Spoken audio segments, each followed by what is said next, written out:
BRS کے deputy floor leader و سابق وزیر ہریش راؤ نے کانگریس اور BJP قائدین کے ان الزامات پر سخت تنقید کی کہ KCR حکومت میں تعلیمی نظام کو نظر انداز کیا گیا۔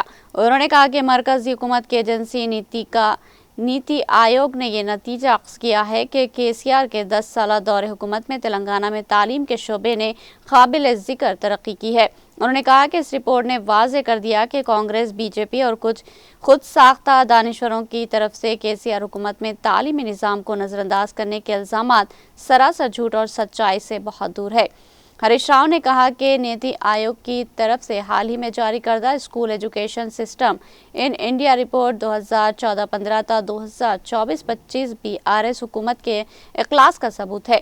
انہوں نے کہا کہ نیتی آیوگ نے تلنگانہ کے سرکاری اسکولوں میں پرائمری سطح پر زیرو ڈراپ آؤٹ کے رجسٹریشن کی ستائش کی۔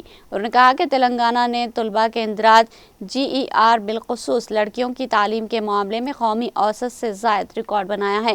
ہریش راؤ نے کہا کہ 10 سالوں میں سرکاری اسکولوں نے 86% اسکولوں کو کمپیوٹر کے ساتھ بجلی، بیت الخلاء اور پینے کے پانی کی سہولیات فراہم کی، جس سے یہ ملک میں سر فہرست ہے۔